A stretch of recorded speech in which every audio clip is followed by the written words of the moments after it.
Welcome to Dr. Creepin's Dungeon. Belief in government conspiracies, or any kind of conspiracy theory, can be influenced by many factors. Now, it's important to note that not everyone believes in these theories, and there's a wide range of opinions and reasons. It's essential to recognize that while some skepticism and scrutiny of government actions are healthy and necessary for a functioning democracy, unchecked belief in unfounded conspiracy theories can have negative consequences. But then again, what if it's true? Now, as ever, before we begin, word of caution. Tonight's feature-length story may contain strong language as well as descriptions of violence and horrific imagery. If that sounds like your kind of thing, then let's begin.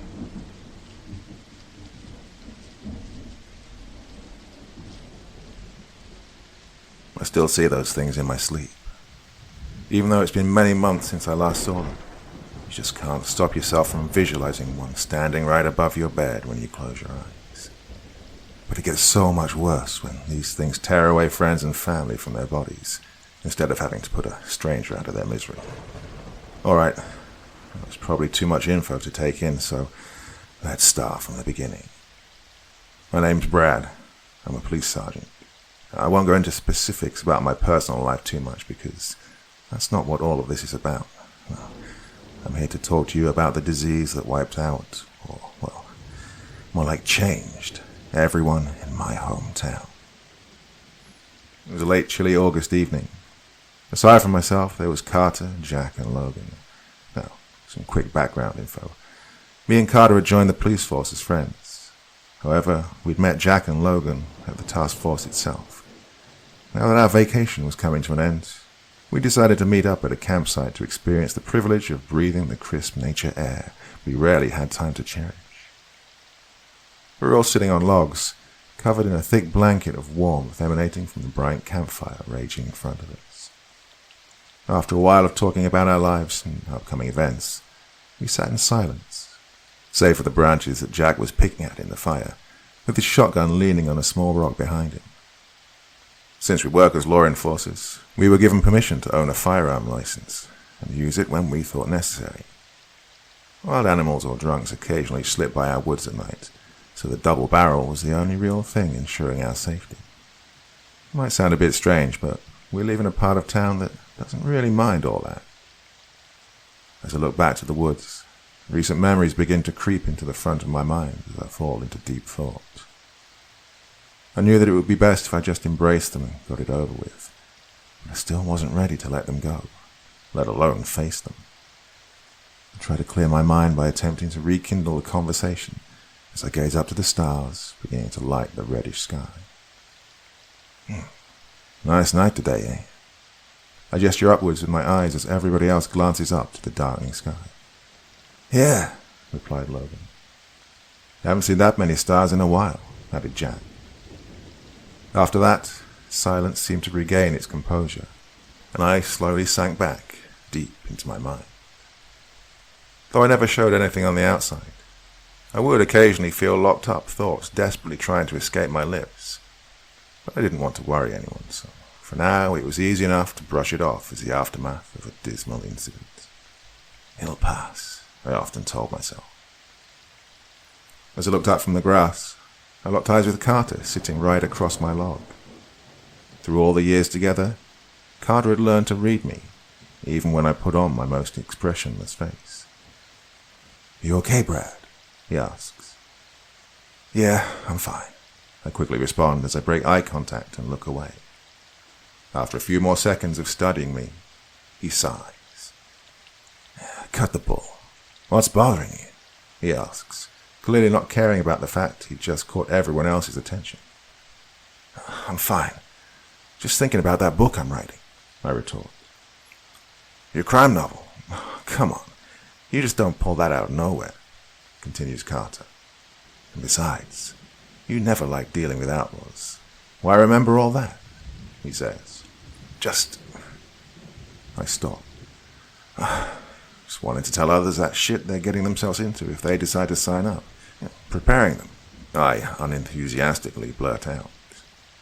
And with that, Carter fell quiet, weighing his options on what to say next. Tired of the whole ordeal, I blatantly kicked some nearby dirt as I looked at the sun beginning to touch the horizon. It's your GF, isn't it? I jolt up to see that Logan has pipped into the conversation. How are you? You're in the blues, man. We all go through it. Just pick yourself up and... There's plenty more fish in the sea, he announces as he lets out a quick chuckle. Yeah, me and... I start. I'm about to have my emotions all leave my mouth at once when I hear a big piece of wood fall, and I look at the dying fire. I shouldn't tell them. Not yet. We need to spark up the fire again. I'll go get us some firewood. I hastily grab the bag we use for this job and hurriedly leave my groupmates, most of whom have gone back to doing their own thing. But as Carter puts the last of the remaining twigs into the fire, he looks at me with suspicion until I'm completely out of his sight. As I walk through the bushes into a more wooded area, I begin to feel irked. Who are they to judge what I do with my life? Carter always questioning everything.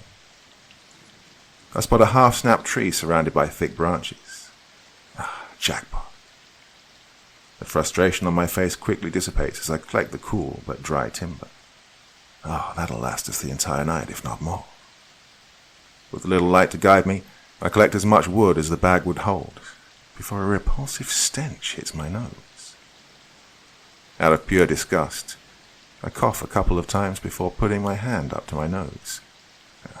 I know it sounds cliché, but at that moment, I felt expired blood and the insides of a frog intensified by 200% all around me. I was about to leave when I heard a distorted growling noise. I looked deeper into the woods and only saw darkness as the sun's rays no longer reached this part of the forest. After a few more seconds of not moving an inch, I heard slow, seemingly distant footsteps. It was barely noticeable, but eventually the smell got stronger, and the growl became more aggressive as the footsteps got louder and louder.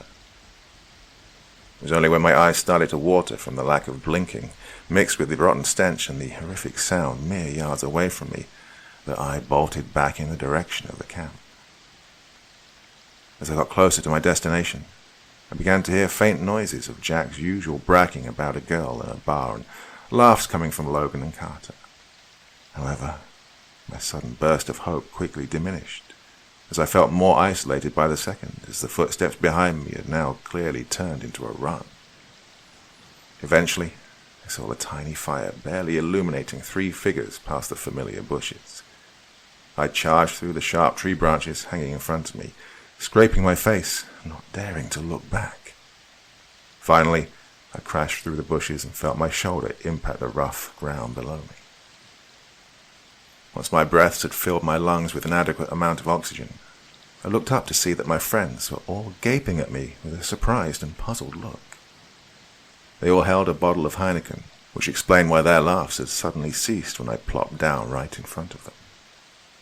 I no longer heard the footsteps, but the relief of that did not compare to the terrified, dreaded feeling that screamed at me. I glared at the double-barrel shotgun, ready to jump on it when Carter put a hand on my shoulder. He was the only person that looked relaxed in our group. But when I looked into his eyes, I only saw curiosity mixed in with concern. "Let's get you up, bud," he says as he offers his hand. I clasp it and get up onto my legs. "All right, what's wrong?" My explanation seemed to come out in a jumble of words, according to Carter's face. But out of all of it, at least he understood that something was wrong and we were in danger. Though hesitant, everyone caved in after a while of convincing. We'd gone hunting yesterday, so our remaining ammo for the shotgun was low anyway. On the way back to the cabin, I managed to repeat everything I said in a more calm demeanor, but in the end, everyone was either looking at me like I'd just uncovered a terrible truth, or that I needed serious medical attention. I've been told that lying isn't my strong suit, though, which is probably the reason why they didn't give me up to a mental hospital right then and there. "So you didn't actually see anyone?" Jack asked, curiously. I nodded as he scratched his stubble beard. It's your imagination. You've just been tense the past few weeks. It's just an instinct overreaction. Get some sleep, and you'll wake up fresh as a daisy. When we got back to the cabin, we all felt drowsy, dumping our clothes in the living room and heading off to our own small rooms to hit the hay. I vaguely remember wishing everyone a good night with my yawns. I remember hitting my pillow out of exhaustion, and I remember closing my eyes, thinking everything would be okay tomorrow. My optimism wouldn't last. I woke up in a sweat, hearing loud voices downstairs. I flung on a t-shirt and some jeans before running out of my door and feverishly stumbling down the stairs. As I was going down, I heard, "What the hell is that?" and "Get the shotgun." I wasn't surprised to find everyone was already down there aside from Jack, arguing about what to do next. "What's going on?" I shout. Logan turns to me wide-eyed and explains the situation.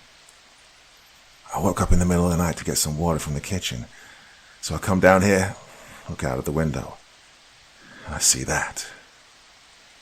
He points to someone standing right outside the backyard window, and I feel a chill run down my spine. As the commotion around me progresses, I continue peering at the person, or at least someone that looks like a person, on the other side of the window. He had pale skin and brown hair that was beginning to fall off, with a black liquid trickling down his mouth. In a sick way, it reminded me of saliva oozing out of a baby's mouth. And then there were the eyes, the white, bloodshot eyes. But that's not what chilled me to the bone. What truly stopped this thing from being called a human were the exotically malicious growls it was making. The same growls I'd heard in the woods, except now they were much, much closer. I looked back to my companions to see Jack had joined us and had his hand on the backyard door. "I'm going to put a hole in that son of a bitch. Who the hell does he think he is barging in the middle of the night, waking everyone up, not even giving a damn?" he furiously shouts. "Jack, look, you don't know what this thing is. Just calm down. Let's all figure this out," I shouted back. But the door is already open, and it's inside. I hear a sharp explosion, and then a scream before it's on Jack. Oh, it all seemed to happen so fast. Logan was frozen in place. Carter was trying to pull the thing off, while Jack was desperately screaming for us to get it off him. I spot the double barrel lying beside the struggle, and know I only have one shot. I promptly grab the shotgun, click off the safety, pull back the forend, concentrate, and aim just as Carter shoves the thing to the wall. My finger pulls back the trigger, and the double barrel recoils just as it's getting up. The cartridge collides with its shoulder, and a squirt of blood leaves its upper chest as it swiftly falls backward and collapses on the wooden tiles. Logan and Carter run to help Jack while I take off the 2 remaining shells from the shotgun sling and reload after inserting them into the loading port. Oh, I'm not risking an empty gun if more of those things stop by. I run over to check on Jack, who's squirming in pain. "Are you all right?" I worriedly ask him. "Yeah, just a flesh wound. That little fucker actually bit me right here." He wheezes for air as he points to his neck, where the thing's teeth marks revealed to have made a wide gash filled with blood and the black liquid that had begun to flood his clothes. God, what was the problem with that? Logan's voice is cut off by those damn growls. I slowly turn around to see the impossible. It had gotten back up.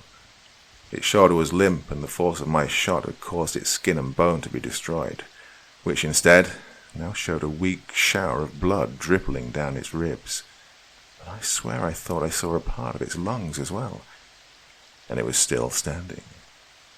It took me a few moments to notice all of this, and when I did, I saw the thing was now advancing forward, glaring into my soul with such hatred that I felt it would search every fiery corner in hell until it found and killed me. I stumbled with my shotgun, while the others urgently shouted at me to shoot it. By the time it's pointed at the thing, it's only a few feet away. In a mix of fear and confusion, I fire my last 2 shells at its head and torso, and feel the double barrel's rear smash against my chest as a bright yellow light flashes from its muzzle. Over the sound of my ears ringing, I hear a thud and look up to see the thing lying on the ground, hopefully for good this time. I drop the shotgun and run to check the corpse, when I noticed Jack's wheezes had stopped. It had now turned into slow, forced breaths. My pace quickens to a jog as I turn to Jack's direction, and shock overtakes me when I see his skin had become pale like the thing's, and he was now periodically coughing up blood. "Carter, get him an ambulance. Me and Logan will..." I don't get to finish my sentence as Jack begins coughing again, but this time instead of blood, he hacks up a few drops of a black substance that land on my shirt. Usually, I'd act very differently if this happened, but at that moment, the fear for my friend greatly overpowered my spark of disgust. All my attention is on Jack as he begins to talk with a raspy voice. "It's too late. It's taking over. I can't control it anymore." And with that, his muscles relax and he stops breathing. Carter pulls his head back towards his neck to check his pulse, and then soundlessly gets back up with his head pointed downwards. Carter pulls his head towards his neck to check his pulse, and then soundlessly gets back up with his head pointed downwards. Jack was dead. We all stand in silence for a few moments before Logan speaks up. "It had to be that thing, right? The black goo he gave him. Was it poisonous or something?" Then I ask the question I still regret to this day. What did he mean by it was taking over him? Carter, still looking at the floor, hesitantly answers. "Maybe the substance infected his blood, which caused the primary organs to shut down. Maybe he thought he was losing control of them while they actually just stopped operating," he says, more to himself than to us. "So, death was taking over him?" Logan asks. "I don't know," Carter bleakly says as he pushes his hand into his face. Then, the whole situation really sinks in. Jack was gone. We hadn't saved him in time. If I'd warned him earlier and gone out and killed that disgrace of a human being, then Jack would have survived. It's all my fault. I was the one with the gun. We're all choking back tears now. It's been a while since I had someone close pass away. It's so depressing to re-enter that phase where you remember all those great times you were with them, and then slowly be swallowed up by the painful realization that you'd never experience any of that, ever again. But there was something else that bothered me. Jack was around my height, but he was no small guy, 6'2" in fact. To see him slip away in a matter of minutes, seconds after a bite, was in some ways more shocking than sad. I look at the group and see Logan pacing around the room. "What are we going to tell the guys at the station, his family? They're all going to think we did it," he inquires. And, in all honesty, Logan is a pretty chill guy, and to see him this nervous didn't help our situation. Carter opens his mouth to say something when I hear a disturbing, moaning sound. We instantly turn our backs to confront the noise, and we see where it's coming from. No, he's not that thing. No, he's not that humanoid. Jack, or the creature that had stripped his soul from his body, was now standing with its back towards us, observing the surroundings in front of it. Somehow Carter and I knew it wasn't our Jack, but Logan thought differently. "It's a miracle. He's alive," he shouts in joy as he runs toward the humanoid for a hug, hands outstretched. We grab Logan and tell him it's not the real Jack, but he retorts by saying it is, and he's alive. With surprising force, he violently pushes us off and runs towards the dead Jack. Just as he's about to reach the thing, it turns around and we see white eyes where its pupils once were, Only red veins remain like rivers on a map. His moans had gotten more aggressive now, similar to growls, and when he opened his mouth, the same black goo was visible, bubbling deep in his throat. Logan began to back off, but the creature snaps its head back and lunges right at him. It crashes into his shoulder and knocks him to the ground, all the while Logan was switching between swearing the most he ever had in his life and pushing the creature's chin from his shoulder. We ran to help him, but just as we were almost there, the thing finally managed to get its teeth on his skin and sank them deep into his chest. "I'm bit. You can't save me. Get out of here. Get help," he desperately implored. We both stared at the scene before us, deciding what to do next before looking at each other and dashing to the decrepit BMW in the front yard. On the run back, I almost tripped when my gaze lingered too long on the slimy intestines spilled out on the dead thing's stomach that now had its shattered skull turned into a fountain of red. The combination of that and the echoes of Logan's screams slicing the air didn't help my coordination. Once I was finally outside, I spotted Carter running towards the car, who I followed, having the cool, fresh air brush against my quiff hair ever so slightly. I jumped into the front passenger seat of our vehicle and slammed the door shut, just as Carter flared up the engine and turned on the headlights. We sped off into the night, attempting to comprehend everything that had just happened. Even though new questions popped up every minute, there were a few that stuck out. How did Jack die from a bite? How did he get back up? Will Logan share the same fate? As my sea of questions rose, I began to feel a headache coming along as well as a tingling fatigue. Just as I was about to pass out, Carter startled me awake. "So, where exactly are we going?" he says in an obnoxious manner as he tapped his fingers on the wheel. "Got no idea," I plainly responded. I happened to glance downwards as I said this, and I saw the same few drops of black goo Jack had spit on me right after he was bitten. "Hey, Carter, I've still got that black shit on me, by the way," I nervously tell him. He glances at my t-shirt and then back at the road before he responds. "Just don't touch it. You can change it when we arrive at the house." "Problem is, it's far away," I grumbled in annoyance. When I really thought about it, I realized all our houses were far away. In fact, the only standing structure I knew around this area was the... bingo. "Carter, we're going to the station. Out here, it's only like a 5-10 minute drive." "You sure, Brad?" he questions. "You think the chief's still awake by now? Besides, he'll probably think we're insane." Look, the chief's never doubted me. Who knows how bad this thing is if it's infectious. He must have gotten reports on this, and if not, well, we'll tell him we're just tired and walk out the doors and figure everything out in the morning. Plus, I don't know how long I can be in safety with this shirt on. Carter gives me a suspicious, almost unsatisfied look before his face relaxes. "Well, then let's go," he says nonchalantly. And with that, we make a left turn to drive out of the woods and to the station. When we arrived, there weren't many lights rebelling against the early morning. We got out of our BMW and locked the doors. As we got closer to the foggy glass doors, we heard chattering from inside. We reached the doors and pulled them open. Inside was the chief standing with his thick black moustache and the few strings of hair that remained plastered on his head. Beside his hand, holding his daily cup of joe, stood one of my co-workers that looked to be on duty. His surprise quickly turns into a heart-warming smile.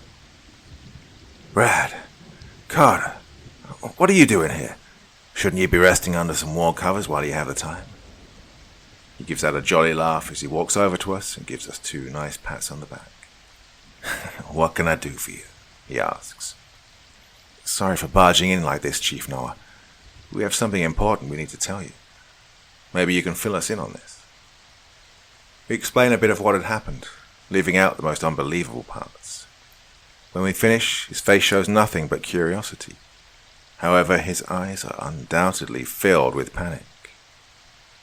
A couple of seconds pass in silence before he speaks again. "All right, boys. I'll make sure this is dealt with," he states. "But you two need some rest. With the bags under your eyes, you're in no condition to drive." The drowsy feeling I had before hits me with severe force, and I realize I am in bad shape to drive.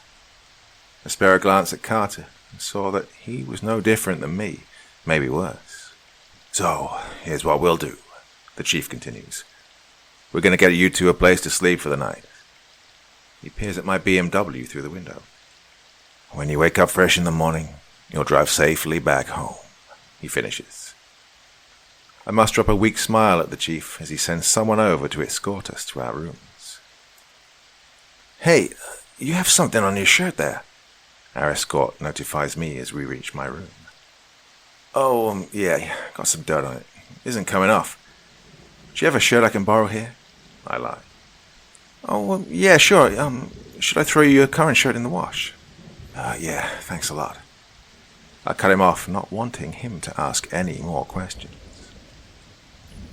He leaves and comes back a minute later with a fresh shirt from the dryer. I snatch it, walk into my room and change my shirt. Once that's done, I come out, thank him again, and walk into my room for the night. After that, I can't remember what I did, but the memory of Chief whispering a code blue into his radio accompanied by a command to send 2 units over to our cabin's location just before he was out of earshot lingered in my mind long after I fell into a deep sleep. When I awoke from my slumber, the sun's rays were already flashing through the top of my window. I look at the clock. It shows 12:27 p.m.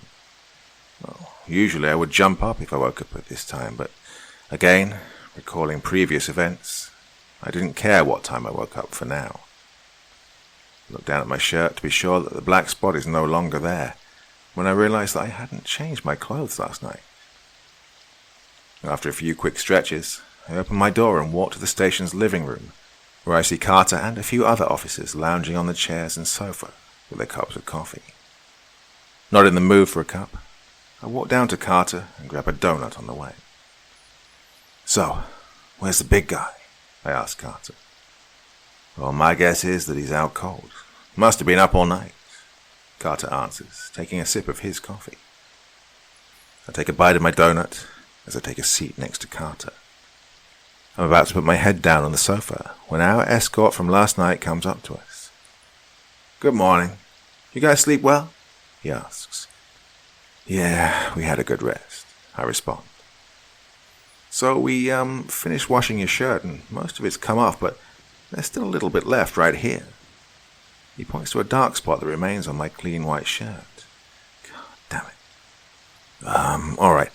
Thanks again," I reply, carefully taking the shirt from his hands without touching the black spot.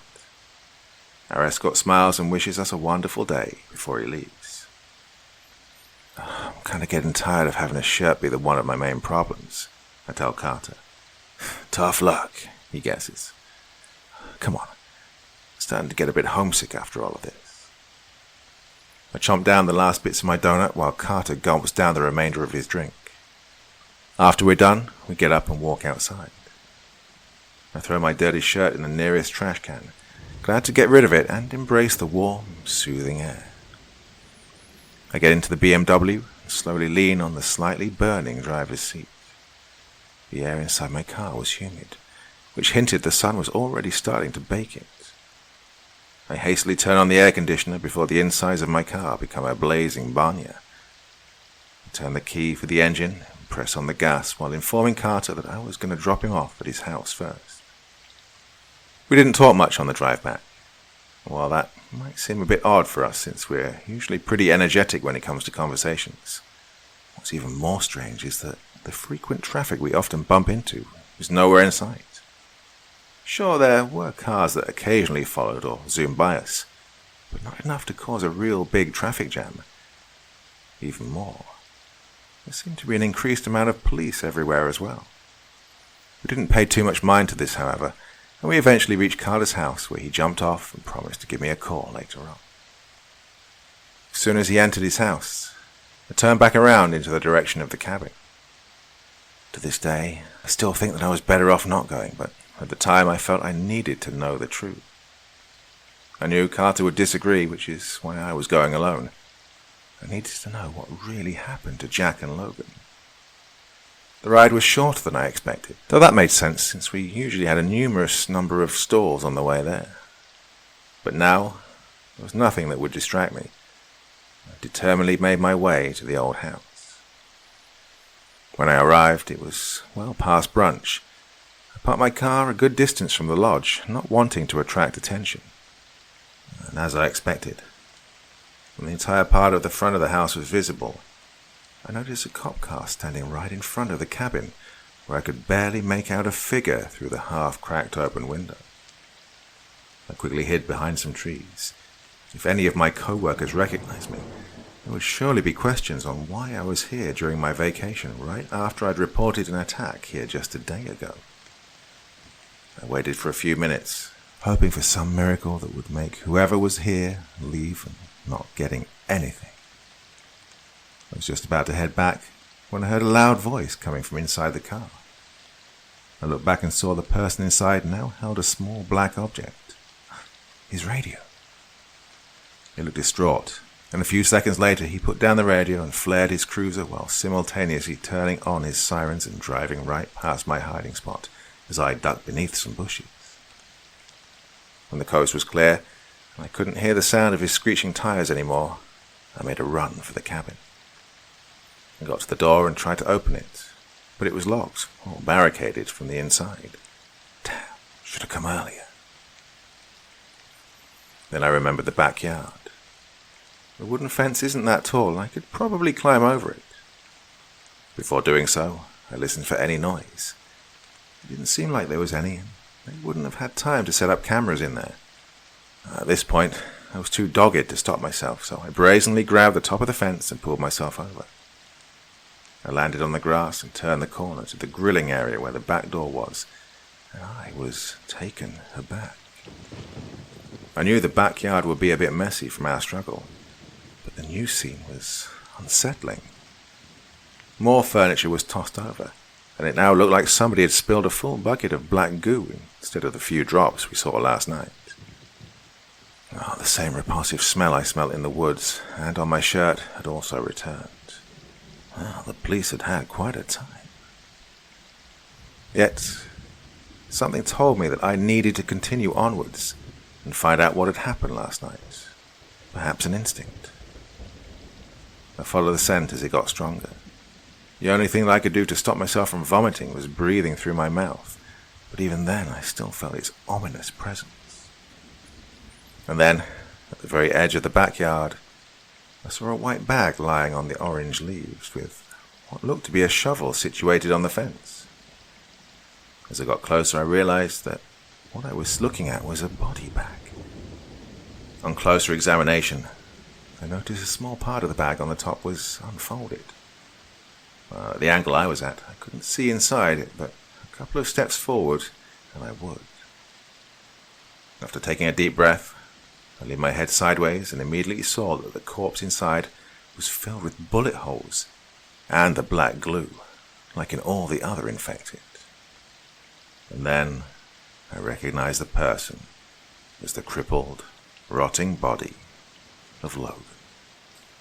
Oh, I've had enough of this, I thought, as I sprinted in the direction of the BMW. I jumped over the fence and stopped in my tracks. In front of me stood a policeman with a fresh cut, who I assumed was trying to grow a beard.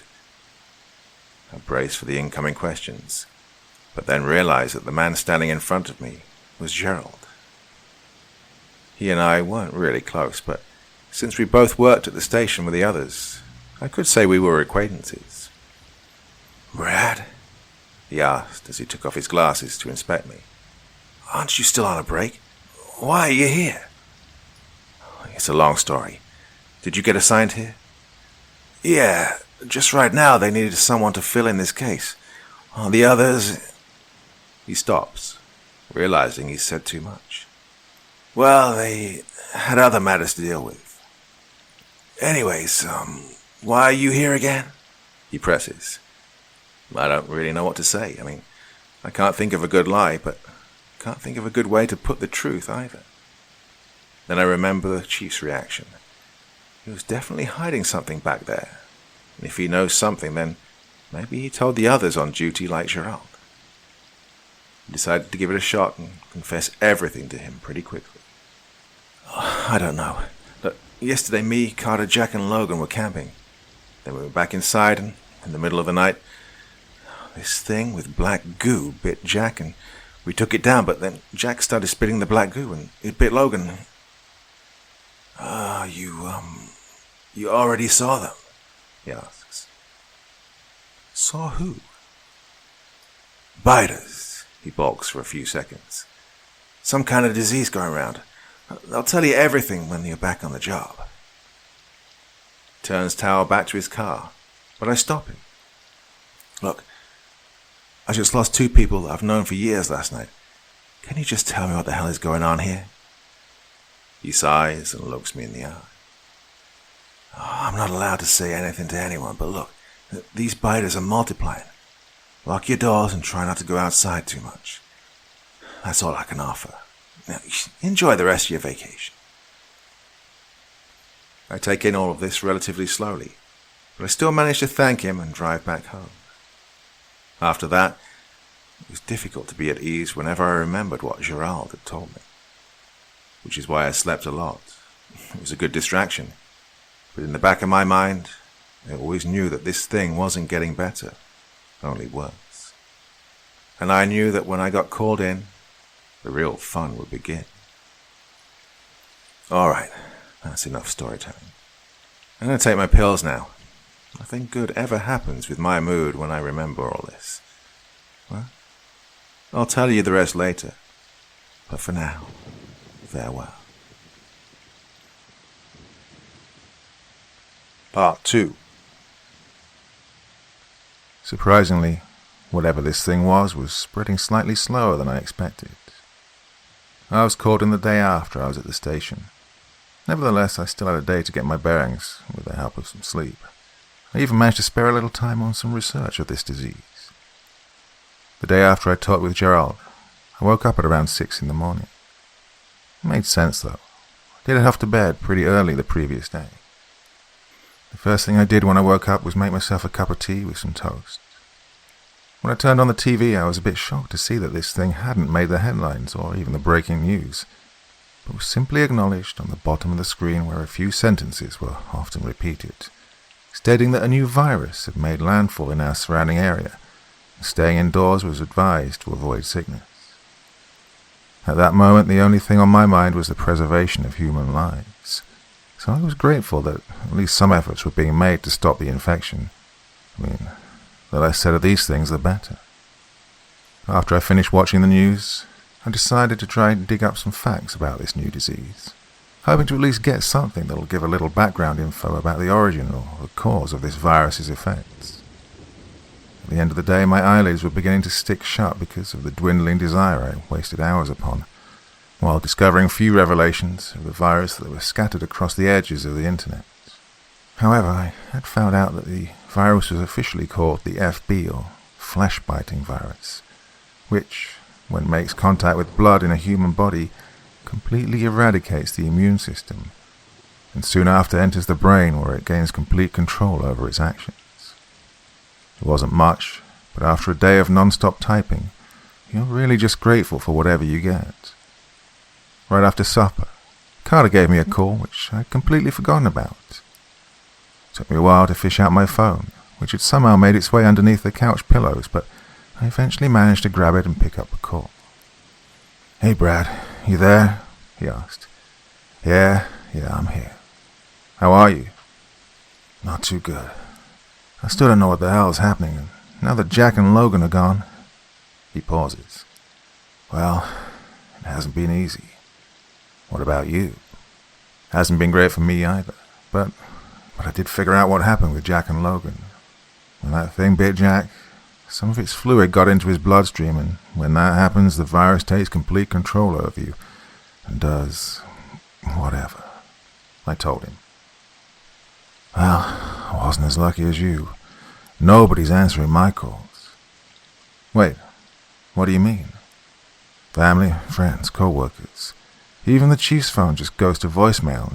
You know he's always on top of the game. He sighs. Something really fucked up is going on here. And that's when I realized something. Aside from Carter, nobody had called today. While I was processing the information, I heard a doorbell being rung on the other line. Oh, sorry, gotta go. Someone's here. We'll talk later, all right? Good night, he hurriedly said before I heard the buzz of the decline button. By that point, I was beginning to feel a weariness take over me. But just before I lay down in bed, I decided to call someone up. I put my phone up to my ear to be met with a dull, call failed sound. My eyes cracked open to see a white light creeping through the cracks of my upside-down phone. My ringtone was emanating from it, so I quickly grabbed it and turned it the other way around. My heart skipped a beat when I saw who it was, and I quickly swiped right to answer the call. Chief, where have you been? You didn't pick up my call last night. Yeah, sorry about that. I know I usually pick up on the second ring, but lately I've had enough on my back to know where my damn phone was. Look, I don't have much time, but you need to get to the station ASAP. I'm on my way. The phone call ends and I check the time. 4:17 a.m. Above the time, there's an emergency notification sent about an hour before our phone call. Head indoors immediately. Lock your doors and under no circumstances allow any individuals into your house. Anticipate further notifications. This message sent a chill down my spine as I pulled the covers off me and pulled on my socks. I hastily got on my jeans and flung on my tank top, after which I rushed downstairs to put on my shoes. Once I was outside, I ran inside my BMW and twisted the key for the ignition as my headlights turned on and shone through the darkness in front of me. On the way to the station, the roads were absent of any civilians and humans overall, aside from the lights illuminating rooms in houses, and the other cruisers speeding by and in front of me. As I got closer to the station, I couldn't help but feel a gut feeling emerging in my stomach as memories from a couple of days back flashed into my mind. Of all of us sitting by the campfire before gunshots echo throughout the cabin, and that thing, that monster limping towards me with those cold, lifeless eyes. When it became too much, I didn't know what else to do but turn on the radio. I flicked through the stations trying to find something relaxing. Eventually I managed to settle on some 1960s jazz. When I finally arrived, I saw there were nearly no police cars stationed at the parking lot. As I walked up to the building, I saw there were 2 armed guards standing beside the main entrance. Name? One of them asked as he pulled out a clipboard. Brad, I answered. Last? Harrison. After assessing the names on the clipboard a bit longer, he glanced up at me. You're clear. Head on in. What I found inside can only be described as the most literal clusterfuck I've ever seen. Receptionists were frantically answering phone calls, while police officers were constantly moving from one place to another. Through the chaotic scene, I managed to squeeze through the crowd and find the chief in his office with one hand sliding through his hair and the other holding onto a phone he was breathlessly talking into. I cracked open his door and quickly slid inside. He said a few last words into the phone before feverishly placing it back down on his desk. Brad, it's good that you're here. Look, I'm sorry I didn't tell you everything before, but... He stops. It's for the best. What do you mean? I ask him, already knowing the answer. Look, those things that got Jack and Logan. It's this new virus. They thought they could keep it locked up, but of course now the incursion happens. Damn it. Look, son, there's been an outbreak of these biters in an area close to town that stretches all the way to your cabin. Carter's already waiting for you in the car. When you get to the center, Harper will tell you what to do. He leans in a bit closer to me. If anything goes wrong, I need you to take out as many of those bastards as you can muster before reinforcements arrive, all right? You can count on me, sir. I said, proceeding to leave. "And get him in the heart. One shot is all it takes," he shouts just before I shut the door. Still processing the jumble of information the chief has given me, I put on my uniform and found my gear. I can't blame him, though. He has a lot of things on his hands right now. I jogged to the main entrance where Carter was now waiting for me with the engine on. I jumped in to hear his usual complaints. "Took you long enough. Where have you been?" he questioned. "Just drive," I told him as he pushed on the gas. I wasn't looking forward to our meeting with Harper because me and him had never had the best of relationships. I was almost certain he'd give me a hard time, especially because of the incident last week where I tripped and accidentally spilled my latte all over his shirt. Ever since, he's been giving me annoyed looks whenever the chance comes up. As we entered a tunnel, I turned up the radio to momentarily divert myself from my problems. It took a few seconds for the static to clear up a bit, but when it did, I tuned out all other distractions and tilted my head closer to the radio. "Emergency alert all around the region. Anyone still not inside should reach their household as soon as possible. If your current establishment is not within a 5 to 10 minute drive, then head to one of 9 police checkpoints installed around the city. Refrain from approaching anyone you see outside of your car. If the person you see looks suspicious, contact the authorities and stay away." I promptly turned off the radio, not wanting to instigate any unnecessary thoughts. I glanced at Carter, suddenly remembering I wasn't the only one in the car, but he was still looking at the road, lost in his own ocean of thoughts. When we exited the tunnel, I heard something zoom over us. I lowered my window and saw a couple of helicopters, soaring past us as they searched the ground with their radiant spotlights. The rest of the drive itself wasn't too long, though it seemed to take for hours. As we got closer to our destination, we saw more and more police cruisers blocking exits, as well as occasional SWAT and CDC units roaming the streets. Sometimes we even heard the intermittent pace of gunshots being fired somewhere in the distance. "Where exactly are we going?" I asked. "Sector 2 part of the city. At least that's what Harper said." "Yeah, I was wondering. Have you heard from his captain?" No, actually. I guess you'll have to ask him," Carter responds. When we finally reached our destination, the sight in front of me was ghastly. This nature-friendly environment had lost its pristinity and had now been turned into a full-on government outpost, with law enforcers swarming the area. Petrified civilians were ushered into a designated area as they gave nervous side glances towards a metal fence on the other side of the outpost. As we got out of the car, Carter checked his holster to make sure his pistol was there. I did the same and strapped my shotgun over my shoulder.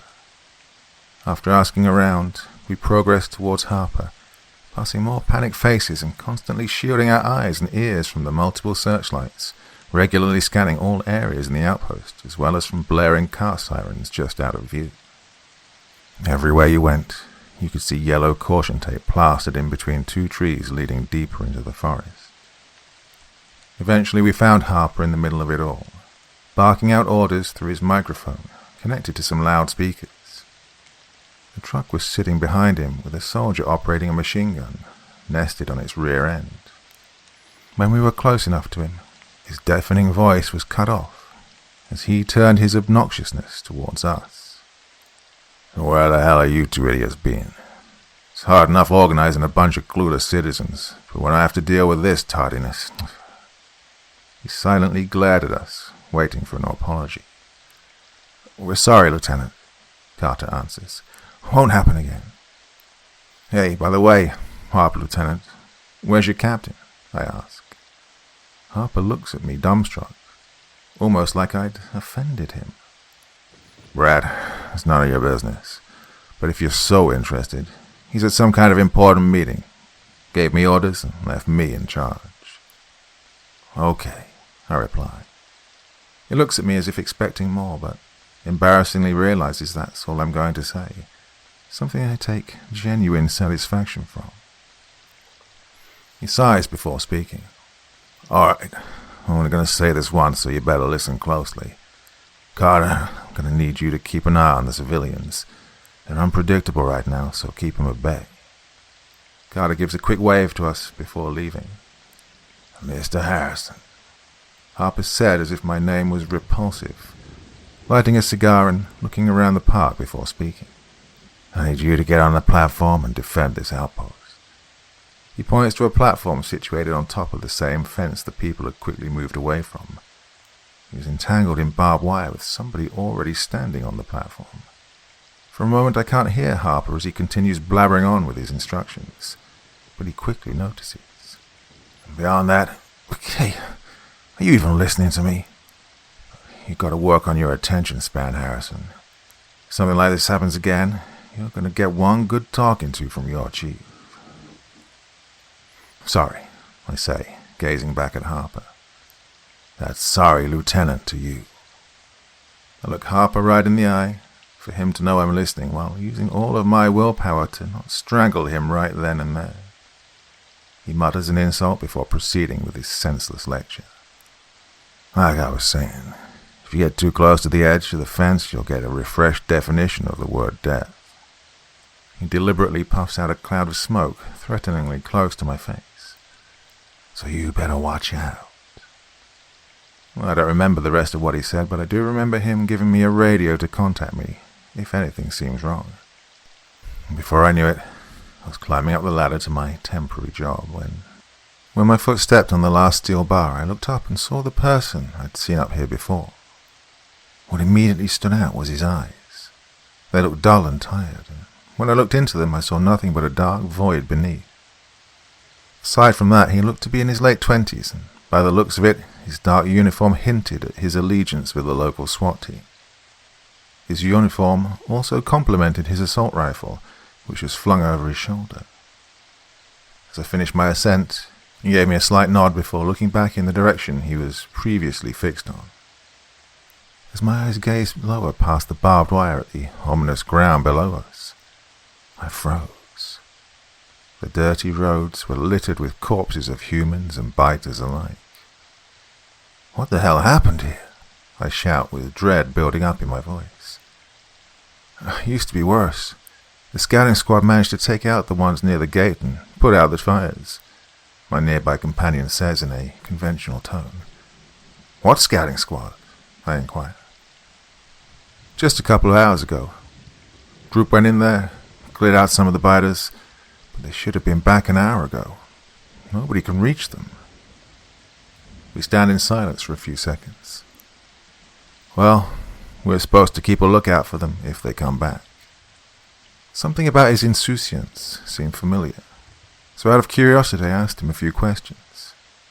He introduced himself as Tyler, but that's when something in me clicked, and I remembered the guy from a homicide case we'd worked on years back. Once I reminded him of it, I saw that glint of familiarity flash in his eyes. Sector 2 units are advised to transfer to their nearby outpost. Air Force Command has noticed a large number of biters shifting to the western area of the city. Proceed with caution and keep a lookout. After listening to the message coming from our radios, Tyler releases a breath before speaking. Did I ever tell you she was one of my mom's friends? No, you didn't. Were they close? I asked. Not really, but she was sensitive about these things. Barely talked to anyone during those weeks. He sighed, almost like remembering an old wound that had never really healed. Deciding to lighten him up, I changed the subject to something more nostalgic. It took a while, but eventually he managed to crack a smile. In fact, at one point we were laughing so badly, Tyler nearly tipped over the railing that separated us from the barbed wire. After that, our chuckles began to die down, and I started to hear the faint growls in the distance. After a while, it started to get irritating, but I didn't dare say a word. Better safe than sorry. Well, eventually I got bored with my subconscious staring contest with the carcasses. Even though our chatter somewhat blocked out the groans, they were still starting to drive me mad. A change in scenery was imminent. So I casually looked over my shoulder to look at what was happening behind me. The world seemed to have lost some of its colors.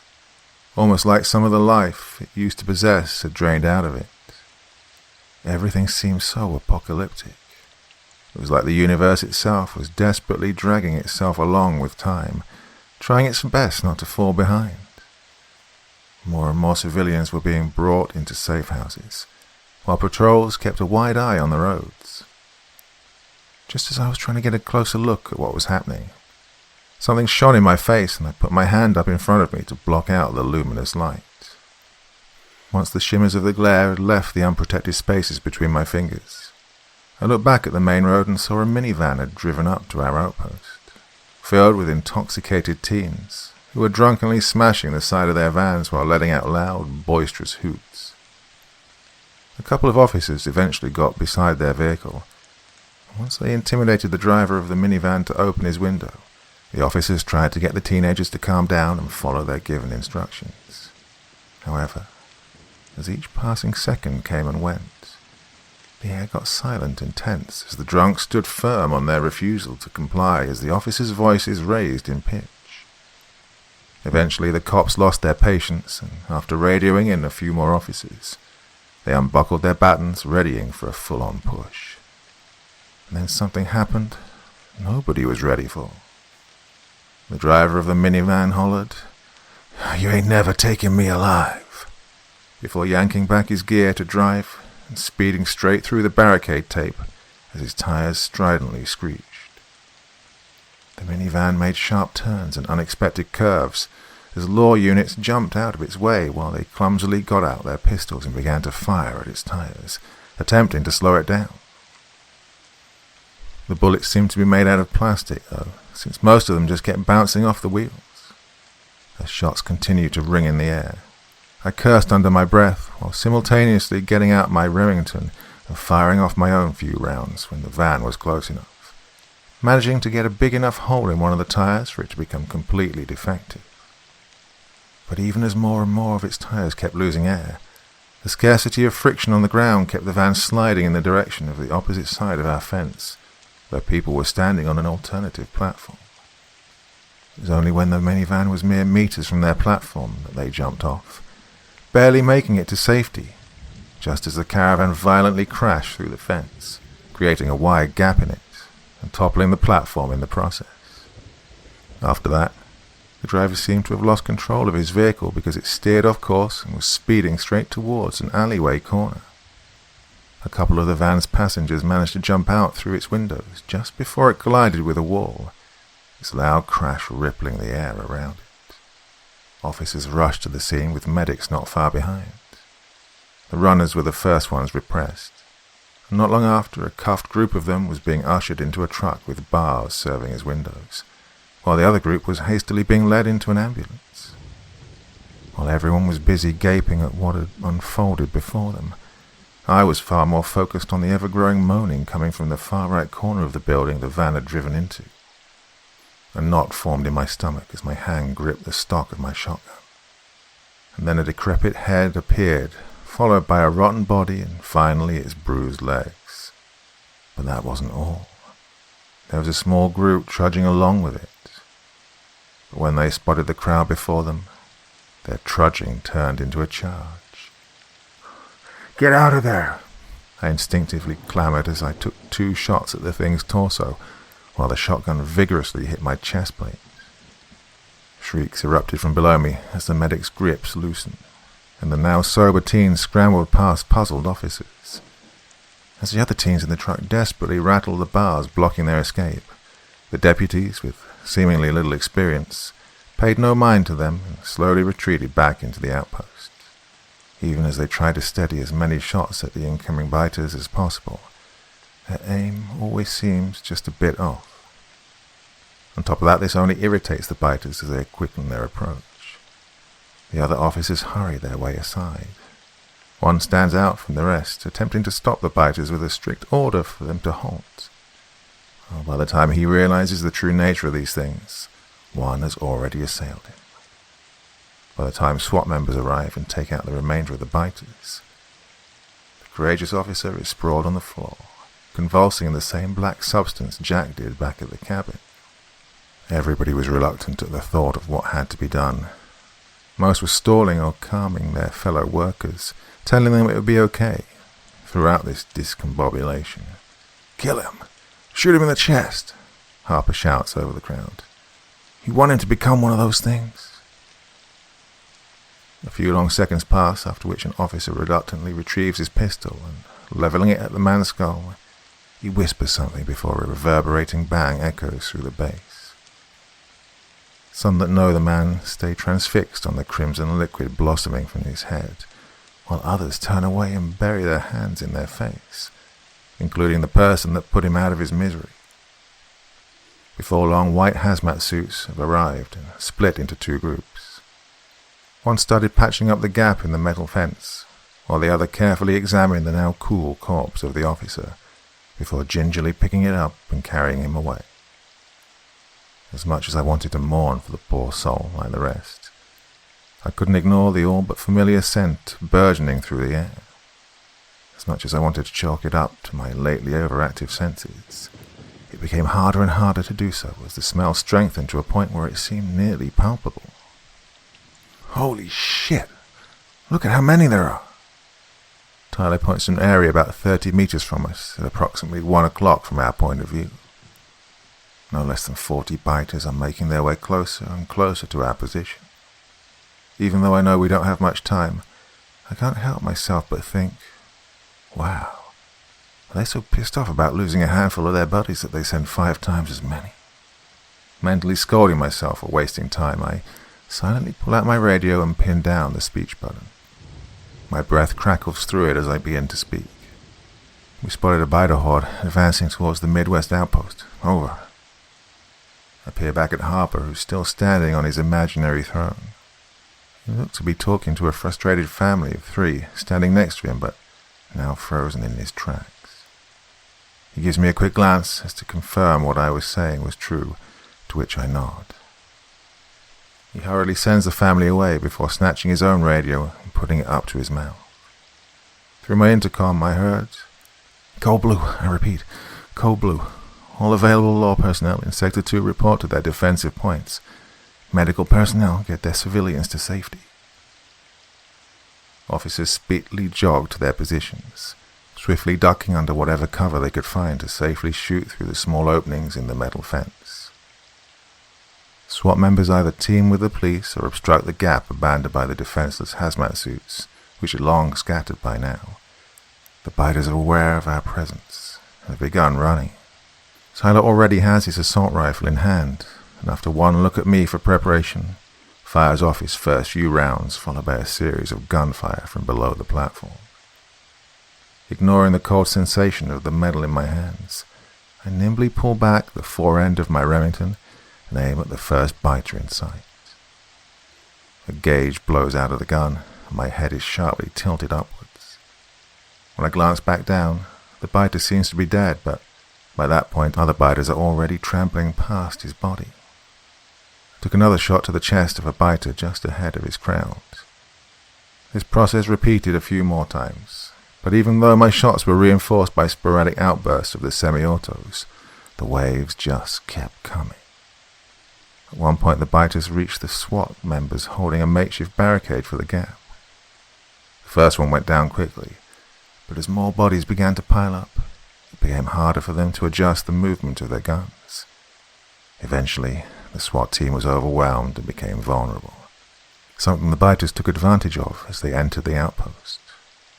My radio burst to life, and through the static I could make out, "Breach the Sector 2 outpost. Immediate backup requested." The machine gun, which up until now was wary of its bullets taking down the fence, lets out a barrage of gunfire down on the biters inside, temporarily halting their flood into the outpost. I look at Tyler, who's entranced by this whole ordeal.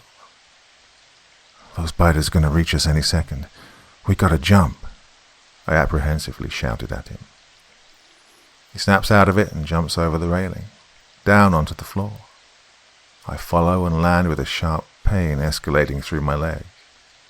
I ignore it and rush to Tyler, but just before I reach him, a group of officers block my way, shooting and taking out some of the biters coming after them. I look behind me and see multiple of those things ripping out pieces of flesh from their victims. They turn to me. and I know I don't have any other choice. I start running. I don't know where I'm going, but anywhere as long as those things aren't there. My foot catches on a rock, and I collapse on the hard stone beneath me. As I'm getting up, I see the machine gun truck now surrounded by biters. In a desperate move, it takes out as many as it can, before one grabs onto its side and jumps on the gun operator before crawling inside to the driver. The wails nearly make my body uncontrollably fall back down, but I get back up, trying to regain my bearings. I look forward and meet eyes with a biter a mere yard away. His neck is snapped backward, with his head entangled in bulging veins while ghostly white eyes are buried deep within its sockets. It screeches a guttural scream before sprinting right at me. I fire my shotgun, but I miss each time. It springs right on top of me, and I shut my eyes waiting for that fatal bite. Boom! My eardrums ring as the thing flops down threateningly close to my throat. I push it aside and see the shallow image of a cloth-torn Carter. He offers me a hand and I grasp it. "Thought you'd still be here," he said while pulling me up. "Look, I hate to say it, but if Harper doesn't do anything, then we're done. We've got to get to him, and I don't think we'll make it together, so we'll have to split up." I stop as Carter is already running in the opposite direction. I guess he wants to live just a little bit more than me. Without thinking another word, I turn away from Carter and dash in the direction I'd last seen Harper, unholstering my Glock. After taking out a few more biters, I found Harper stranded in his thoughts, surrounded by a SWAT team taking out anything that got too close to them. Reasoning that my quick-thinking efforts weren't as stupid as I first thought, I hastily made my way to Harper. Ignoring my obligation of exulting, I anxiously warn him. "Harper, we're not going to last much longer out here. Are we going to receive backup anytime soon?" "Backup? You still thinking we're going to get some kind of backup?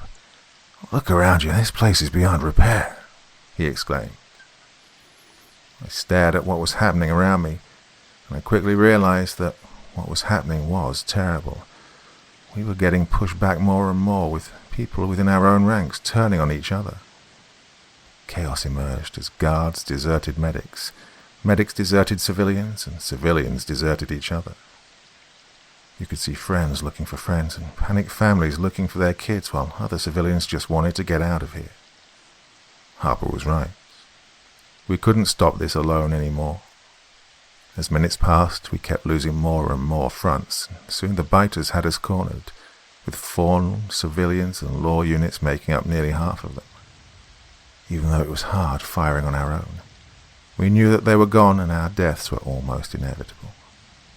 But that didn't mean it had to be in vain, and we weren't going down without a fight. We gathered the remnants of our supplies and manpower and made a last stand. Ammunition was scarce, sure, but using our weapons as melee would have to do. Some put pistols in their mouths, while others believed that if we did this now, we'd buy enough time for the government to do something. All we could do was keep hope. One by one, people sacrificed themselves by throwing themselves at the mob of biters. I watched as the person in front of me was shredded within the thing's teeth. I knew it was my turn. I turned my Glock upside down, ready to join whatever place those who die go to. Just as I raised my arm to land my final blow, I heard a fusillade of bullets from behind me, followed by a rapid sound slicing the air. I turned around and saw 4 local military rescue helicopters shelling the biters in front of us. Everybody swiftly made space for the landing helicopters, while the biters, enraged as ever, charged at the survivors, determined to leave no one alive. "All remaining in Sector 2, it has been compromised. Fall back to the helicopters." Muffled voices on the radio spoke as people frantically scrambled onto the copters. The chopper's automatic rifles were now reloading, and the remaining ammo in our guns barely made a dent into the uprising horde of biters. By the time I finally found an open space, people were getting tackled by biters left and right, screaming through the pain. I knew this was my last chance. I jumped into one of the helicopters just as I felt it jolt upright, and it began to rise from the ground and fly upwards.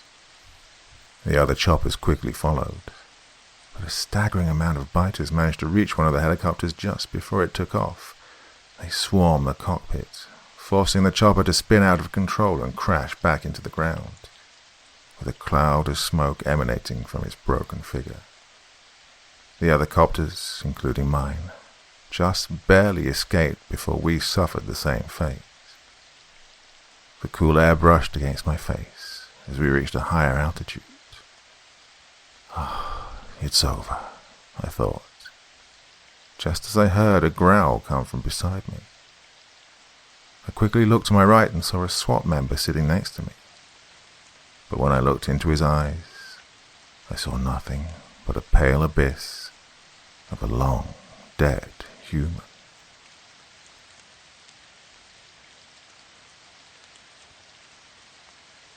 Part 3. An explosion rattles the helicopter we're in. I look down at the demolished helicopter and see a bright orange haze blocking my view.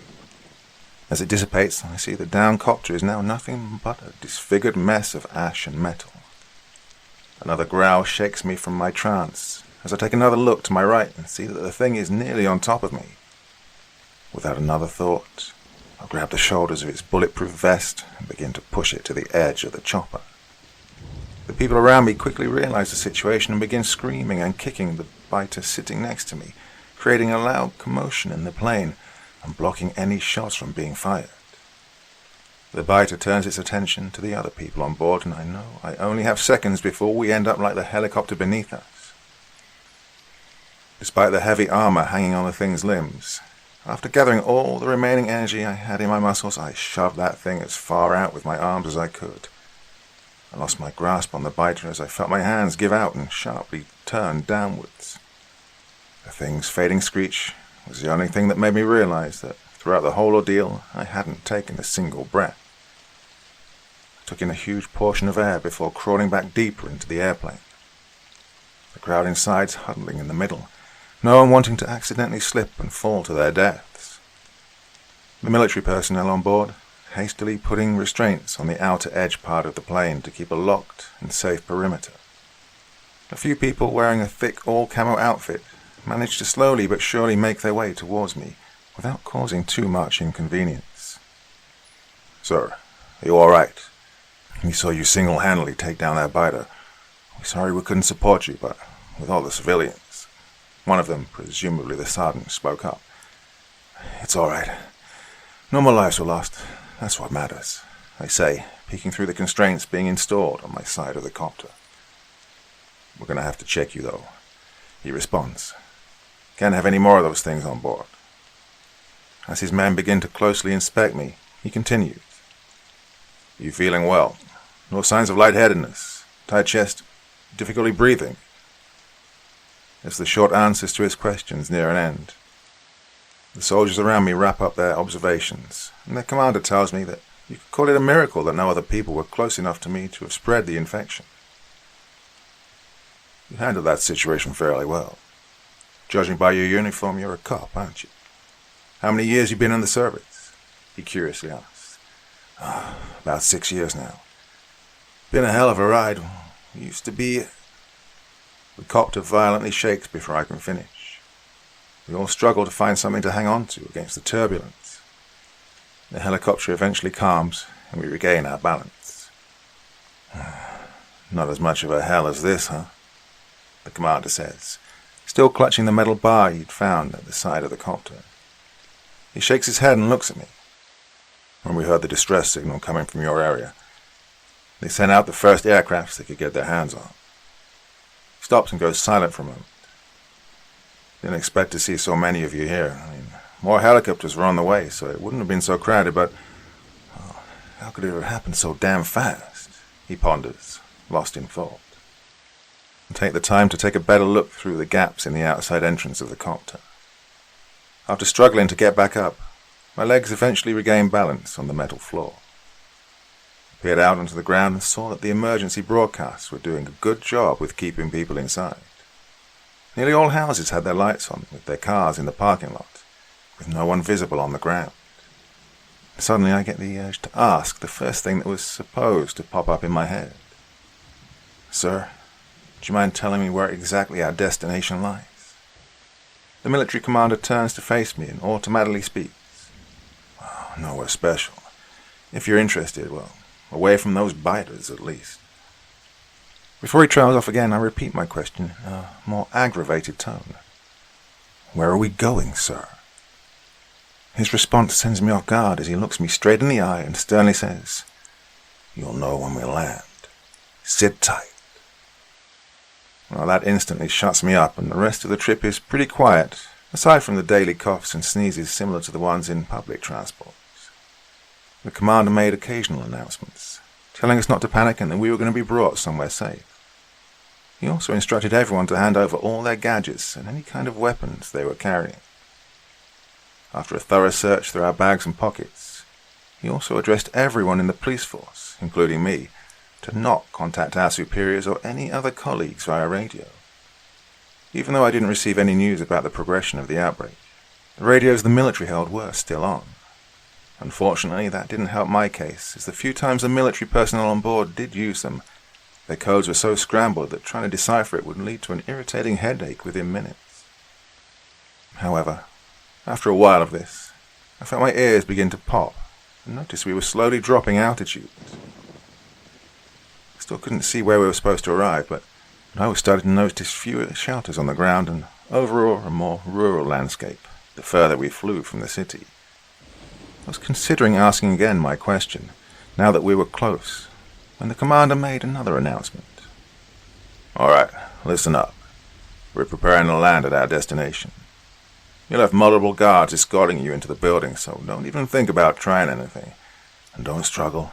It'll make the whole ordeal so much simpler." He paused. "And safer." The next thing I know, the helicopter slowly began to drop downward, and I saw a group of guards standing outside. When the copter touched the ground beneath us, and its propellers slowly came to a stop, a number of soldiers emerged from the group of armed men and split us up into 3 smaller groups. I ended up in the second group and watched as the first group was taken away by the first batch of soldiers waiting outside. As they walked away, I saw another helicopter had landed in another helipad not far from us. People from inside the plane began to walk out, and I saw a familiar teen walk out and start a fuss. Well, I thought other soldiers and his buddies were trying to warn him, but I didn't get the time to see because just as he pushed a commanding officer with a leap of strength, the soldier came up to him and smashed the butt of his rifle against the teen's face with brute force. The teen dropped, and I saw 2 men pick him up and carry away his limp body. As the scene faded, I heard a gruff voice telling us to get out of the plane. We did what he said, and once we were out, the soldiers patted our sides and pockets, and we began walking in the direction of the building in front of us. It had no extraordinary marks outside from the greyish haze that coated the surface of its 3-story floors. I tilted my head around just enough to inspect my surroundings and not cause any suspicion. I glanced at the guards and saw that their faces were calm and still, but their hands tightly gripped the M4s at their sides. I also managed to sneak a look over my shoulder and guessed that we were in the middle of nowhere, since there was nothing in sight aside from a few distant trees. I hadn't noticed how my pace had slowed down as I continued to hastily look around. "Hey, move it, officer. This ain't a museum," the soldier behind me said as he forcefully nudged me forward. I annoyingly pulled my hand away and continued to move forward. When we reached the building, I saw another task force was already waiting for us just outside the entrance. The previous soldiers that were with us left and went back to the helicopter, while the new troopers took us in. Inside, the first thing that showed up was a hallway with offices on either side, all leading up to a set of stairs. We were tentatively escorted up the stairs leading to the second floor, where a lounge of some sort stood. Before we even had time to get off the chairs, we again found ourselves being pushed up and continued walking until we reached the next floor, where I saw 6 cages strategically positioned across the walls, 3 on each side, and 1 already occupied with the first group that had got out of the copter. Well, this was the final straw for all of us. everyone in my group began to berate the soldiers, bitter comments, relating to the fact that there was no way any of us were going in there. I watched the first group, expecting them to rise up with us, but all they did was pitifully stare at us. Soon enough, the soldiers' warnings to temper our anger proved to be pointless, and that's when they began aiming their guns at us, and were nearly screaming at us to get in the cage. Well, this quieted the collective anger we held, as one of the soldiers placed a key card on the lock, and one by one we begrudgingly stepped into the cage. When we were inside, the soldiers shut the door and went to check on the other group. What I hadn't really realized was that, aside from me, there were only 2 other people with me in my group, but it always seemed like we had more. After a few minutes of thought and silence, one of the people with us walked up to me and offered a hand. Name's Rob. "Brad, pleasure," I said as he observed me in my uniform. So you were on the front lines. Must have been nice seeing all that action." "You bet," I remarked sarcastically. Just then we heard shouts come from the distance. I saw a rowdy group, just a bit bigger than ours, come in arguing with the guards. "Get your hands off me. I can walk alone," I heard someone yell in the group. "We already told you we're not getting in those darn cages. So why don't you just take that shiny rifle of yours and shove it up your—" That's when one of the soldiers had enough and pointed his rifle threateningly close to the guy making insults. And just like us, their protests stopped rather quickly, and they got into the cage beside us one by one. As they were entering the cage, I took a close look at all of them, and when the last person from their group stepped inside, I instantly recognized who he was. "Tyler, oh my God, I thought you were dead. Where were you back there?" Tyler turned around to face me, and I saw a look of shock and relief on his face. "Brad, good to see you still standing. I thought I saw you at one point back at the outpost, but there were just so many people, and those biters were everywhere." He looked upward, as if he was trying to recall something. "I can't remember a thing. Last thing I know, I'm getting shoved into a helicopter. Then I wake up and we're soaring through the air. Then those soldiers, assholes." Suddenly a thought came to the front of my mind. Hey, were you on that helicopter where those guards knocked out that kid from earlier?"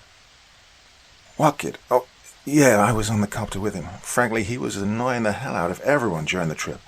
Warning after warning. Thought they carried him away or something, but they couldn't handle it. Gee, I hope he's okay now, though," Tyler answered. We stood behind the barbed walls in front of us, as we both thought back about what had happened. "You know," Tyler began, "how do you start in a battlefield defending your nation only to be repaid by being shoved into a small confined cage with nothing but a rusty sink and toilet? I mean, we should be treated like veterans, not like some kind of prisoners. Could have at least given us a nice small room with some essentials." He laughed. Guess they really want to keep us on edge." I chuckled. "And chances are, nobody even knows." "Wait, what do you mean no one knows? You have some people you know here, right? They'll notice you're missing, now that the truth is out there." I don't know. I didn't get called in when this thing started. Local military didn't hear about it for a while. They didn't tell us when this whole thing had started. Didn't tell us when it got here. Hell, they're still probably not telling anyone what happened back there. Probably already contacting our families and friends, I disclose. "But they couldn't just hide all this, could they?" We stood there silently, once again getting lost in thought, when Rob approached. "Wait, you didn't know any of this?" he says in a surprised tone. "Well, I don't know about my colleagues since I was on vacation, but in terms of protocol, they should have contacted me earlier. Chances are everyone's orders were delayed until the last second." "Wow. They really wanted to keep this a secret from everyone, huh? Didn't they realize all of this would just lead to, well, why didn't they just send all of you out?" "Because they thought they could stop it," an aged voice came from behind us. We turned to see a man, probably in his mid-60s, standing in a crouched position on the other side of his cage. His white hair was brushed to the side of his head.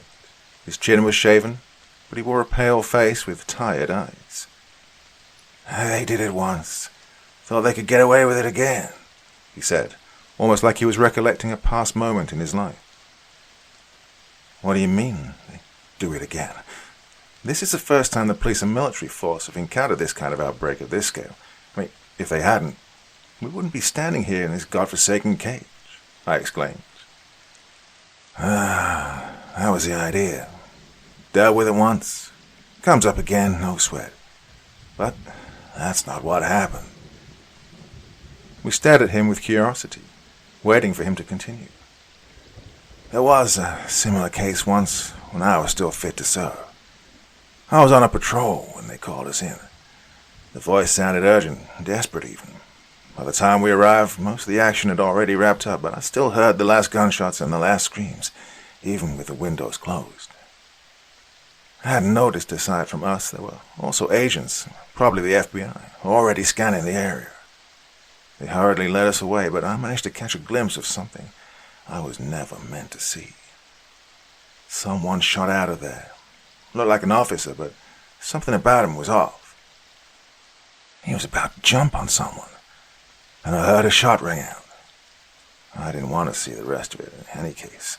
Well, I played dumb afterward during the interviews, but my God, how many years have passed. His fingertips rubbed the surface of his closed eyelids in an exhausted manner. They know how to keep you silent. They'll learn everything about you, keep you in line with such intimidation. Well, it's only when you're an old man like me, when your days are numbered, you don't care how many threats they throw at you. He sighed and looked at me. I'm sorry what you had to see today, son. If they release us, I want you to get as many other people as you can and get as far away from this place as possible.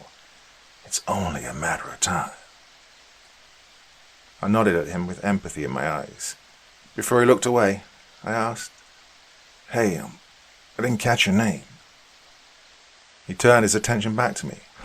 Almost forgot. Chris. My name's Chris.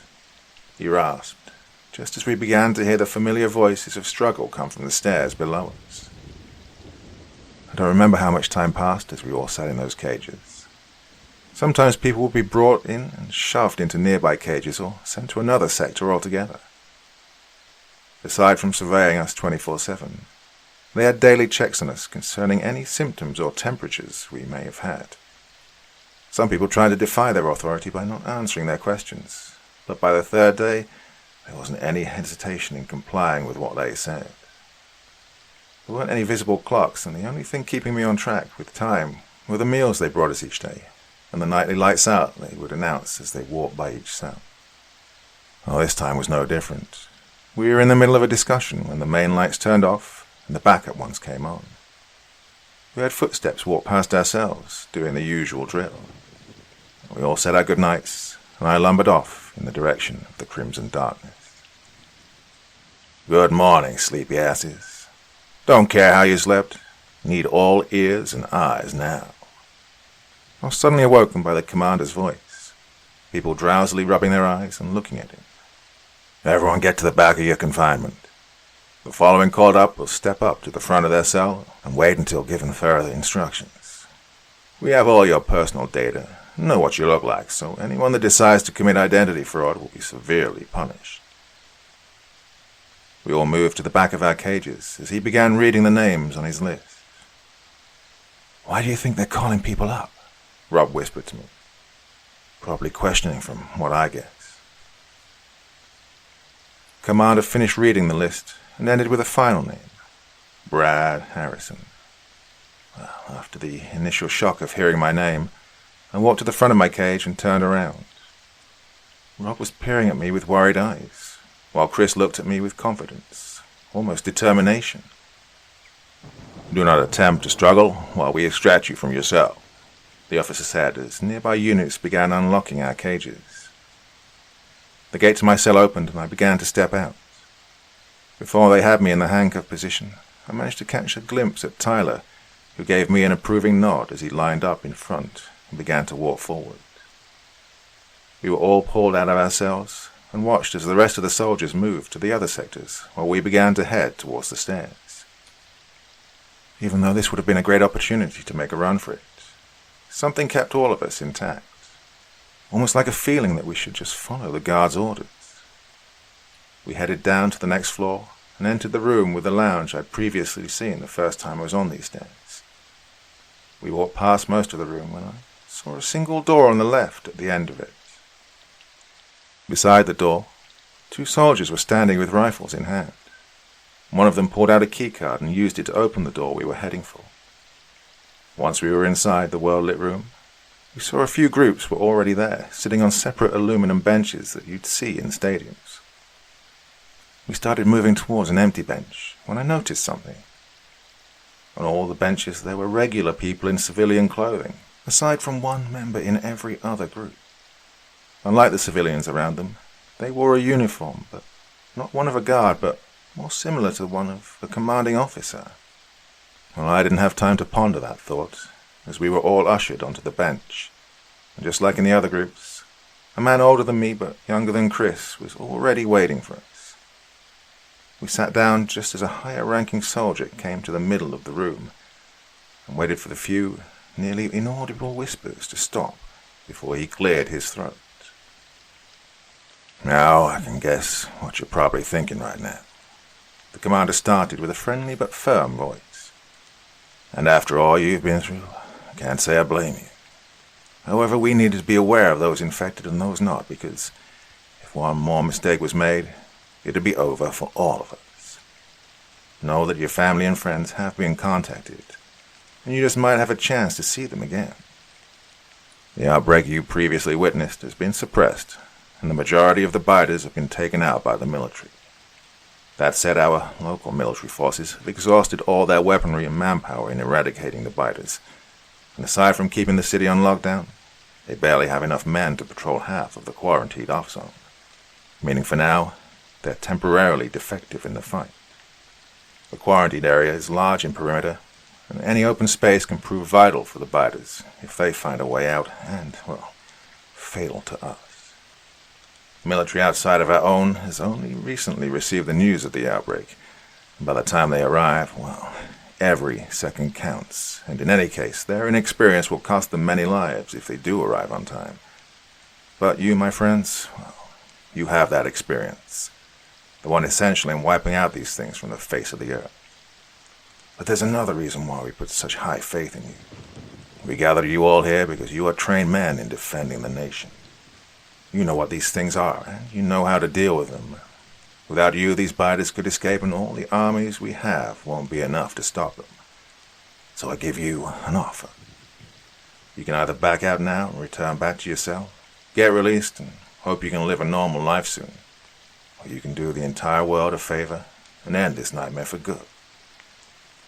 Everyone in the room is silent, deciding what to do next. No one leaves. Good choice, the commander asserts, catching everyone's eye in the room.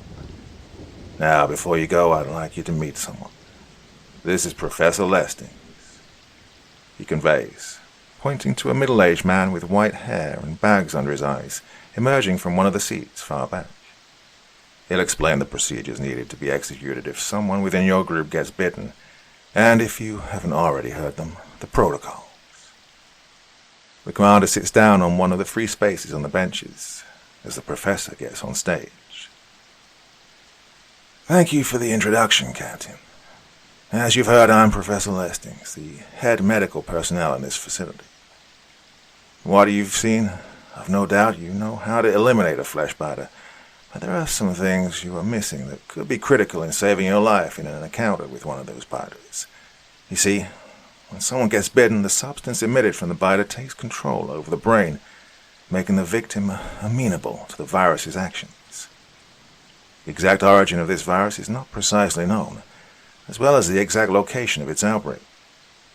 The virus's effects are fairly rapid, and the scale of infection has been unexpected, to say the least. One of the main factors concerning the proliferation of these biters is the hesitation. The creation of an antidote is still in progress for the initial stages of the infection, where redemption is still possible. However, a cure is not yet being created, so in the case of infection, it'll take the virus a maximum of 2 to 3 minutes to take a hold of the host, before they'll have to be terminated to stop the virus from operating in their system. The professor then looked at all of us and changed his tone.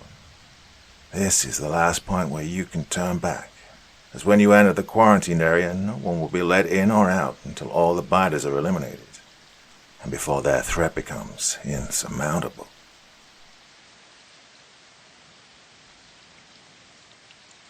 Part 4.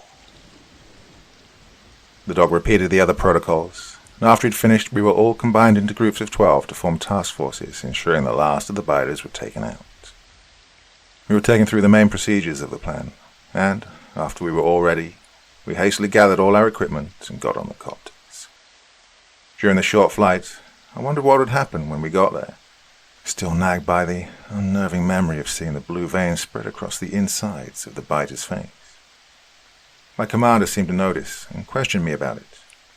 You all right, champ? You're looking a little stale. I'm fine, Commander, just reviewing the plan, that's all, I said with a weak smile. I know what you saw out there. Those things ain't pretty. They take away whatever they can get their hands on from you, but life ain't easy, and you just have to get through these things sometimes. And if we don't do this now, then we'll never get the chance to do it again. He looked me in the eye. Yeah, you're right, Commander. You're right. He began leaning back on his chair when I asked him, Have you ever seen anything like this? He turned around, surprised, and slowly answered my question. No, I haven't. Why'd you ask? It's nothing. Just whether this has happened or not, those biters are going to go back where they belong. Oblivion. The commander's concerned look turned into a smile. There's hope for you yet, kid. I noticed the helicopters were beginning to lower, and we all braced ourselves for the last impact. Once the copters touched the ground, we all got a hold of our rifles and jumped out onto the grass. As we began jogging towards the barbed fence, I took in the familiar surroundings I'd seen the last time I was here. Caution tape was still loosely hanging around the park, with the usual sounds of birds chirping long gone. As we got closer to the entrance of the quarantine zone, I saw soldiers, dressed similarly as us, wearing dark gear with gas masks attached to their heads. They were heavily guarding the entrance of the zone and patrolling the nearby area. A medical tent was set up not far from the troops, with both them and medical personnel present. To top it all off, there were a few heavy armored trucks situated next to the guards, machine guns loaded on top, like the ones I'd seen earlier. We all came up to the troops standing next to the entryway, and our commander came forward to talk with the guards. Back 2, going in for the final scan. Understood. You're clear to move out. Be careful out there. We haven't heard from the last group that went in for a while. Acknowledged. We'll stay cautious. Our commander responded to the guard, before the soldier unlocked the gate and radioed of our arrival before we moved in. We stood in a shaded area where the sun's rays were unable to penetrate the thick branches above us. There was a path leading deeper into the park, which I knew would turn into a dirt trail if we went further. Aside from the path, there were no other buildings in sight, and no real other direction to follow. Before we moved forward, our captain reminded us that our objective is to explore our sector in the forest and check every structure in the area, until we reached the other side of the zone from where we'd return to the main entrances and await further orders, if there were any. We followed the passage through the woods and eventually reached a clearing where we saw a few wooden houses with one standing out from the rest, containing 2 stories, all scattered across the field. We entered the small cabins first, with nothing particularly special in them, except for the furniture left by the owners. Next we went to the bigger house, where our actions became more ginger, as we opened the rusty door and heard its creaks echo throughout the old house's insides. We moved in with our weapons close and ready to fire, as we went from room to room. With the first floor empty, we went up the stairs to reach the second. The first room we saw had an open doorway with a hand peeking out at us. Out of instinct, someone in my group fired, but our commander quickly silenced us. As the view of the room itself became more clear, We saw that the arm belonged to a dead corpse of what we thought was a biter, considering the black pool surrounding it. A bullet already implanted inside its chest. It wasn't long before we left the building and continued to explore the rest of the area. Aside from the occasional notifications we got of more squads entering the zone, the process monotonously repeated itself to the point where we were actually getting bored walking over sticks and dodging branches. As we moved out of a particularly crowded area, all of our radios suddenly burst into life. "Hello," someone said in a panicked voice, shots ringing in the background. "This is Pack 4 in the Midwest, requesting immediate reinforcements. We're close to a tall yellow building. Biters have overrun our..." The voice stopped as a blood-curdling screech could be heard in the background as all noise cut off. After a moment of silence, the commander pulled out his radio and put his mouth to it. "Pack 4, can you give us your exact coordinates?" "No," answer. "Pack 4, do you copy? All available squadrons move into the Midwest area of the quarantine zone. Keep an eye out for any signs of a yellow structure." The commander lowered his radio, taking out a pair of binoculars, and began looking around. "There," he says, pointing behind us. We turned around, and sure enough, behind the storm of branches, a yellow building just tall enough to stretch its neck out of the woods was situated past the trees in front of us. "We're probably the closest squad to them. If we hurry, we can probably make it. Come on." We ran past the twigs slicing our faces, the mud below us sloshing under our boots as the building we were heading for kept getting bigger in size. The closer we got, the clearer the shouts and gunshots were heard up ahead. When we were close enough, we slowed down our run as we carefully looked around the bushes. The sounds of struggle had ceased, and all that could be heard now were low, deep growls. Even though I didn't want to believe it, my fears were confirmed when I took a glance out of my crouched position and saw bodies lying on the floor. The crossfire had stopped, and it looked like the biters had been victorious as they roamed the woods in front of us, some wearing military attire. A specific biter caught my attention. Even from the back, I think he was in one of the cells in the same room that I was in. His face slowly turned to face me, and I swiftly hid behind a tree before he spotted me.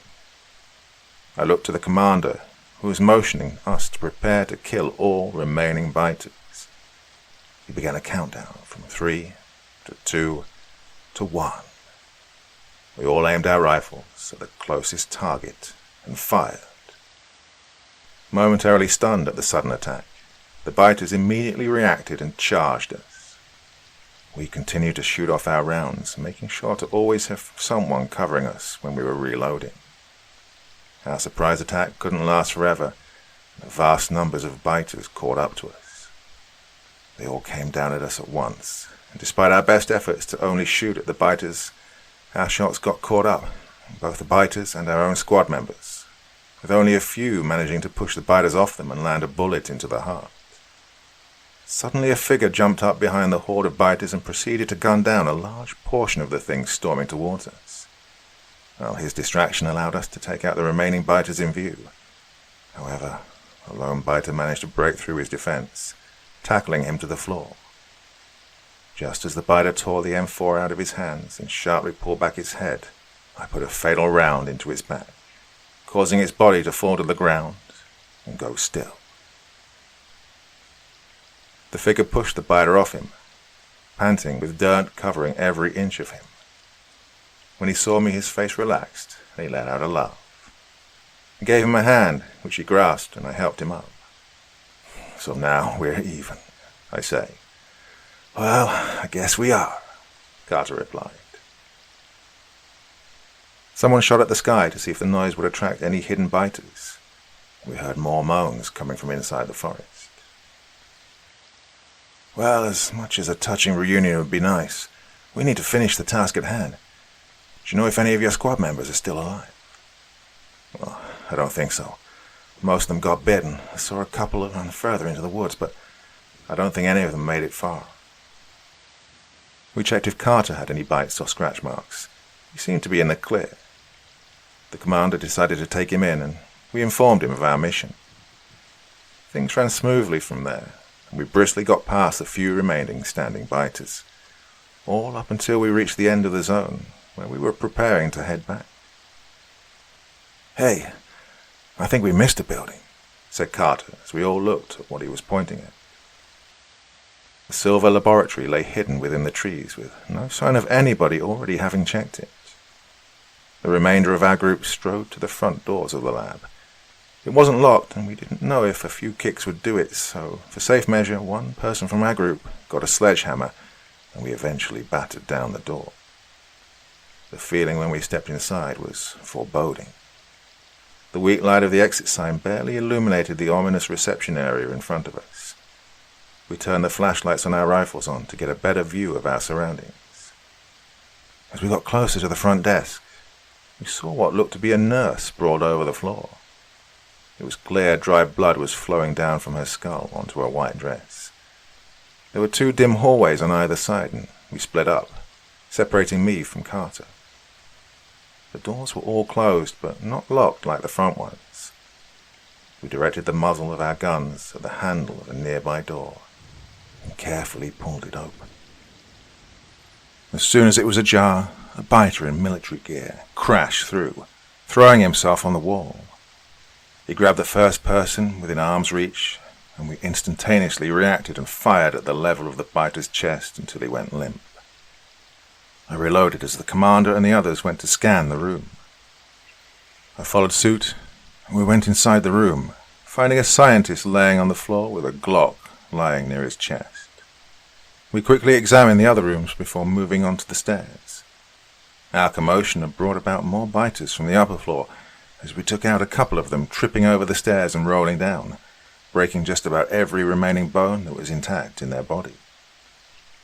We boosted up the stairs before any of the biters decided to investigate what was happening.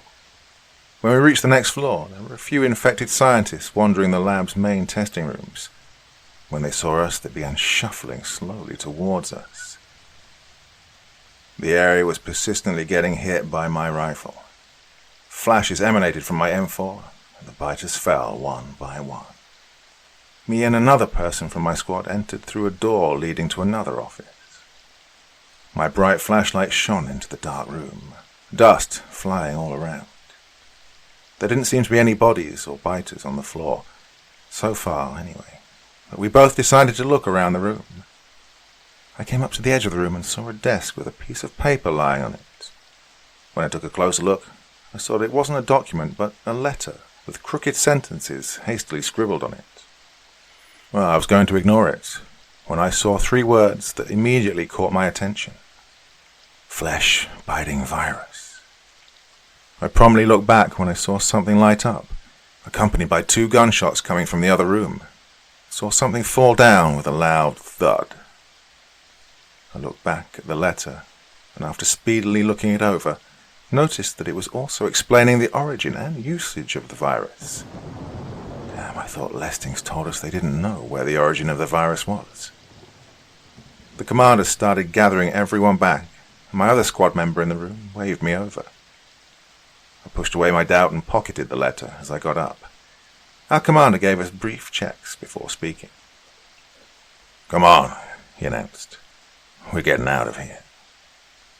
We all started heading down again and followed the dull red glow coming from the end of the hallway.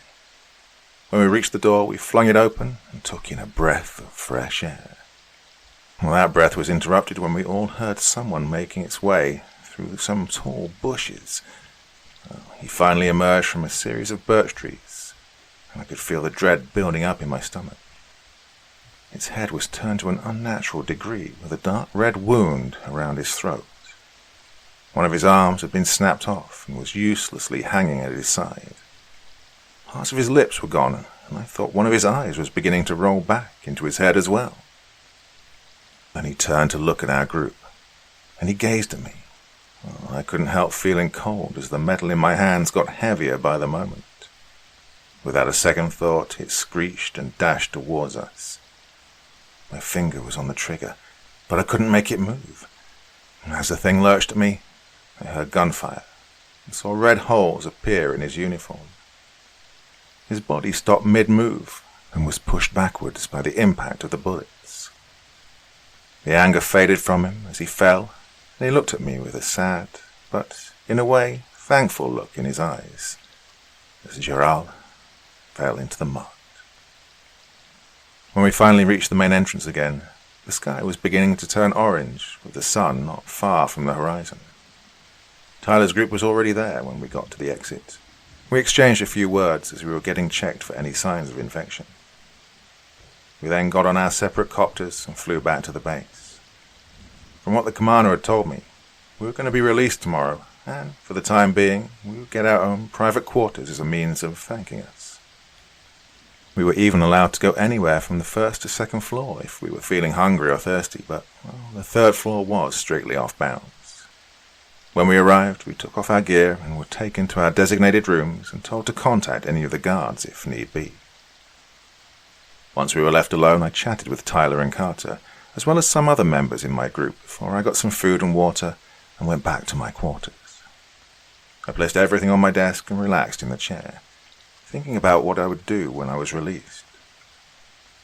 I heard something drop to the floor, and saw it was the letter I'd taken from the facility. Well, I picked it up and told myself the "Do Not Disturb" sign outside would do enough to at least buy me 5 or 10 minutes to look through the letter. I skipped the parts about procedures and what the virus does and began to read about where it had come from instead. Here's what it said. We're still not exactly sure where the virus originated from, but we recently revisited the wide crater we found the substance in, and we've only found more evidence to prove it came from somewhere in deep space. Like I said, I didn't want to do those experiments anymore, but they still want to pinpoint where it came from, and the bonus was irresistible. But that's the least of my worries. Matt's still convinced we can use the substance to create an antivirus capable of curing at least one type of cancer. Even after all those years, he's still at it. Nobody leads it back to him, but he's as careless as ever. You know what happens when the substance is transferred into a person's bloodstream. Well, imagine what the scale of another outbreak would be if it got out of hand. Oh, I have to go now. Matt's doing something. I promise I'll visit as soon as I can. Say hello to the others for me. Ma. By the time I'd finished reading it, I was in a state between confused and boiling. Sure, this might all be fake, but they said they'd eradicate the virus after the outbreak was suppressed, and if after all that they were still lying to us, well, I don't know exactly why I went to Professor Lestings first, but it seemed like the only logical thing to do, since he was the only one that knew anything about the virus. Most of the doors in my hallway also had the same "Do Not Disturb" sign like I did, and during my walk to Lestings I only saw a few faces aside from the guards. When I got to Lestings' office, a couple of guards were standing next to his door and asked me what I was doing there. I told them I needed to speak to Lestings, and one of them gave me a sort of pat check before they let me in. The professor was sitting by his desk, furrowing his brows as he intently read what looked to be another document. I coughed, and he looked up at me, giving me a smile. "Ah, you must be Brad. Come, sit. I only need one chair." He beckoned me to a seat in front of his desk. Well, the armchair was soft, and my tension gave out as I slouched deeper into it. "So is there anything I can help you with?" "Yes, Professor. Oh, remember how you mentioned that you didn't know where this virus came from?" I continued, as he gave me all his attention. "Well, during our mission I found this letter that states exactly that." His face turned from serious to bewildered. "Brad, my administration was aware of no such thing. Do you still have that document? Perhaps the information is falsified." With just a little hesitation, I handed him over the letter. He gave it a rough inspection, and after a few moments, he lowered it from his face and thanked me for delivering it to him. "Oh, you better be going now. Go get some sleep. You're going to have to look sharp for them to release you." He laughed. "I'll take a good look at this." And with that, I stood up and stretched my back before turning around and walking towards the door. I heard something come from behind me. I turned around and saw the professor holding a handgun and pointing its hole directly at my forehead. "Later," he said with a smile. "Professor, what are you doing?" "Well, now, we couldn't allow you just to walk away with all this. It could compromise everything." "What are you talking about? This all ends tomorrow. Everyone will Ah, but no, it doesn't. You can't even begin to understand what you're dealing with, boy. This virus has the potential to wipe out all diseases on Earth. Imagine living the life of fame, becoming the most prominent billionaire in the world, and having someone like you being the last obstacle in the path. You're a fucking madman. Rich madman to be precise," he said with a sinister chuckle. "I always insisted my walls should be soundproof." Just before he was about to pull the trigger, something fell from his desk and bumped onto the ground. He looked to where the noise had come from, and I took that chance to charge him. Now, even though this guy is nearing his retirement age, he still had the fight and the strength to put up a challenge. I took him down and landed a punch to his nose, watching him howl in pain. He held up his arms near his face as I tried to break his defenses, but he held off long enough to shove his fist up into my gut. As we continued to exchange blows, he dodged me well enough to not lose the pistol, but I attacked him often enough for him to not have a chance to use it. I used my left wrist to block an incoming hit, but nearly fell sideways as he used the butt of his gun to swing at my skull. Before he got the chance to aim, I thrust my knuckles near his liver. He recoiled, and I expected him to fall, but he lifted up his leg and kicked my knee with all his force. Out of instinct, I grabbed his shirt and hurled him at the wall. I heard something snap as the professor defeatedly slumped to the floor. I began to approach his broken figure, when I noticed he was smiling, a sick, deteriorated smile. He lifted up his pistol, and I heard a deafening crack. Something sharp pierced my skin, and I dropped to the ground, pushing myself against the wall as my vision blurred and my ears rang. "What the holy hell is going on here?" I think I heard Harper exclaim as he burst through the door with the guards rushing in. A figure hurriedly came up to me and kneeled to face me. I realized it's the chief. He was talking and pleading with me, but I couldn't make out what he was saying. I saw Lestings having his weapon taken away, and him being detained by guards and medical personnel. As he was being taken away, he managed to get close enough to whisper one last thing to give me sleepless nights. I saw the chief being pulled away and doctors running up to me before everything went dark. I woke up in the hospital with a nurse standing beside me. She revealed that the bullet had hit one of my vitals, which provoked a lot of blood loss and explained why I'd blacked out so quickly. She also told me the doctors barely managed to remove the bullet and stabilize me in time, and they'd have to keep me in hospital for a while. Before anyone was allowed to see me, I had some agents visit me that made me sign some federal agreements and gave me my phone back. Once they cleared out, I had Carter and some of my other family and friends visit me. They never asked me how I got shot, but it was still nice to catch up. From what I was told from Carter, when the professor was questioned, he'd made up some bullshit about how I got mad he wasn't giving up private information, and how he'd used the gun to defend himself when I attacked him. Half of the cameras in the building were suspiciously inactive during our confrontation, and with no one to back either one of us with concrete evidence, we were let off the hook, and he disappeared before anyone else could get to him. Eventually I was released, and I drove back past the nostalgic atmosphere of my neighborhood. When I got to my house, I could say I was ready to lead a normal life again, without Logan and Jack.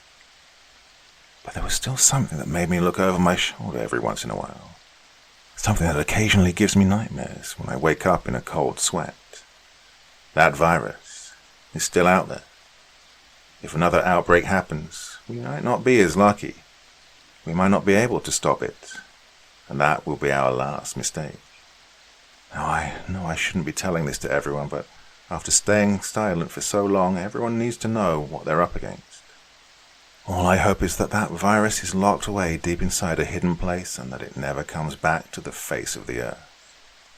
But if it does, well, then the professor's words weren't in vain. Because after all, like you said, I can't stop the inevitable.